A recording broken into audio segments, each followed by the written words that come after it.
یہ اعتکاف مشروع کیا گیا دراصل شب قدر کو حاصل کرنے کے واسطے کہ انسان کو شب قدر مل جائے. اور شب قدر کا کیا مقام اور مرتبہ ہے؟ صرف اس امت کو یہ شب قدر جیسی مقدس عظیم رات اللہ رب العزت نے عطا فرمائی ہے، کسی اور امت کو اللہ رب العزت نے عطا نہیں فرمائی. اس کی اہمیت اور فضیلت کے واسطے اتنی بات کافی ہے کہ اس کی عظمت کو بیان کرنے کے واسطے اللہ رب العزت نے پوری ایک مکمل سورت سورہ قدر کو نازل فرمایا اور ارشاد فرمایا انا انزلناہ فی لیلۃ القدر. اس قرآن مقدس کو ہم نے شب قدر میں، قدر کی رات میں اتارا ہے. اور یہ شب قدر کیا ہے؟ لیلۃ القدر خیر من الف شہر. شب قدر 1000 مہینوں سے بہتر ہے. ایک رات اگر انسان کو مل جائے جو شب قدر ہو اور اس کے اندر اس نے عبادت کی، اللہ رب العزت کو منایا، تو ایسا ہے گویا کہ اس نے 1000 مہینوں تک اللہ رب العزت کی عبادت کی. 1000 مہینے کی 83 سال کچھ ماہ ہوتے ہیں، تو گویا کہ 83 سال تک وہ اللہ رب العزت کی عبادت کے اندر مشغول رہا. اور اگر کسی کو اپنی زندگی کے اندر 10 شب قدر مل گئے تو تقریباً 833 سال وہ اللہ کی عبادت میں مشغول رہا. انسان کی زندگی 50 سال 60 سال 70 سال جتنی بھی ہوتی ہو، 20 شب قدر اس کو اپنی زندگی میں حاصل ہو گئے، 1666 سال تقریباً وہ اللہ کی عبادت کے اندر مشغول رہا. اسی لیے اللہ رب العزت نے بیان فرمایا کہ لیلۃ القدر خیر من الف شہر. اور پھر اس کے اندر ہوتا کیا ہے؟ تنزل الملائکۃ والروح فیہا باذن ربہم من کل امر. بہت بڑی تعداد میں فرشتے اور حضرت جبرائیل علیہ السلام اس روئے زمین پر اترتے ہیں.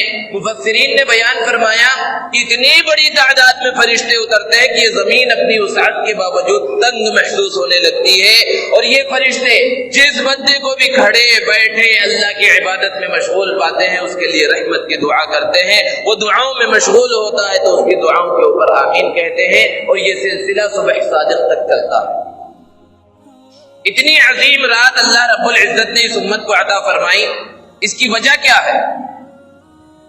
مفسرین نے بیان فرمایا اس کا شان نزول کہ اللہ کے رسول صلی اللہ علیہ وسلم کو بنی اسرائیل کے ایک عابد کے بارے میں پتا چلا کہ وہ 1000 مہینوں تک اللہ کی عبادت کے اندر مشغول رہا.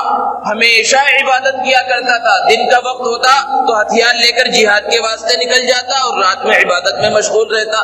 جب اس بات کا تذکرہ کیا گیا، صحابہ کو پتا چلا. صحابہ نے عرض کیا اللہ کے رسول ہم تو اس مجاہد کے اجر و ثواب کو کبھی نہیں پہنچ سکتے کہ مسلسل آج زندگی 1000 سال کے 1000 مہینوں کے برابر ہے مشکل سے، جس کی عمر 83 سال اور 85 سال ہو جائے تو مسلسل عبادت کے اندر وہ شخص مشغول رہا، ہم تو اس کے ثواب کے برابر نہیں پہنچ سکتے.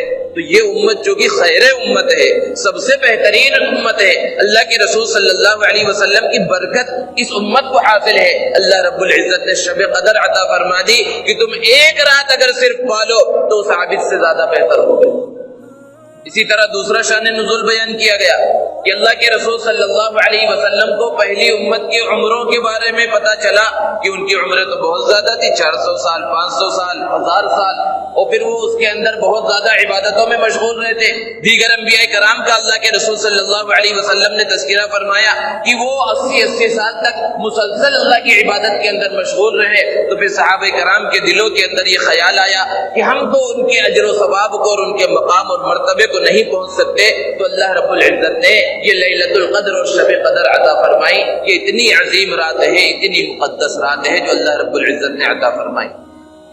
اور اس کے بارے میں اللہ کے رسول صلی اللہ علیہ وسلم نے ارشاد فرمایا کہ من قام لیلۃ القدر ایمانا واحتسابا غفر له ما تقدم من ذنبه، کہ جو ایمان کے ساتھ اور ثواب کی امید کے ساتھ لیلۃ القدر میں قیام کرے، شب قدر میں اللہ رب العزت کی عبادت کرے تو اللہ رب العزت اس کے پچھلے سارے گناہوں کو معاف فرما دیتے ہیں.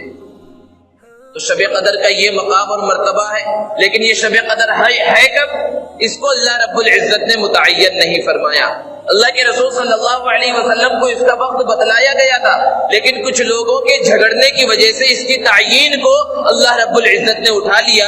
اس سے پتہ چلتا ہے کہ لڑائی جھگڑا کتنی بری چیز ہے کہ انسان بہت سارے خیر سے محروم ہو جاتا ہے، لیکن اللہ رب العزت کا جو بھی حکم ہوتا ہے، جو بھی فیصلہ ہوتا ہے، اس کے اندر بہت ساری حکمتیں ہوتی ہیں۔ اگر اس کو متعین کر دیا جاتا تو فلاں رات کے اندر شب قدر ہے تو بندے اس رات کے اندر آ جاتے، اللہ رب العزت کی عبادت کے اندر مشغول ہو جاتے اور یہ سمجھتے کہ ہم نے تو شب قدر کو حاصل کر لیا، اور ایک رات کے بعد پھر کسی اور رات میں اس طرح عبادت نہ کرتے۔ جبکہ اللہ رب العزت چاہتے ہیں کہ میرے یہ گنہگار بندے میرے سامنے بار بار آئیں، مختلف راتوں کے اندر آئیں، اس لیے اس کی تعین کو اٹھا لیا گیا، اس کو متعین نہیں کیا گیا۔ اور ایک دوسری وجہ علماء نے بیان فرمائی کہ اگر متعین کر دیا جاتا کہ فلاں رات شب قدر ہے، لیلۃ القدر ہے، تو اس کی عظمت اور فضیلت معلوم ہو گئی۔ اب اگر کوئی اس رات کے اندر جان بوجھ کر کسی گناہ کے اندر مبتلا ہوتا تو بہت بڑے گناہ کے اندر وہ مبتلا ہو جاتا، اللہ رب العزت کی لعنت اس پر نازل ہو جاتی، کیونکہ اتنی عظمت اور فضیلت جاننے کے بعد پھر اس نے گناہ کیا۔ اب چونکہ تعین نہیں ہے، پھر کسی سے گناہ ہو گیا تو ممکن ہے اللہ رب العزت اسے معاف فرما دے۔ تو شب قدر کو اللہ رب العزت نے متعین نہیں کیا، اور نبی کریم صلی اللہ علیہ وسلم نے ارشاد فرمایا کہ اس کو آخر عشرے کی طاق راتوں کے اندر تلاش کرو کہ 21، 23، 25، 27 اور 29 ان راتوں میں سے کسی بھی رات کے اندر شب قدر ہو سکتی ہے۔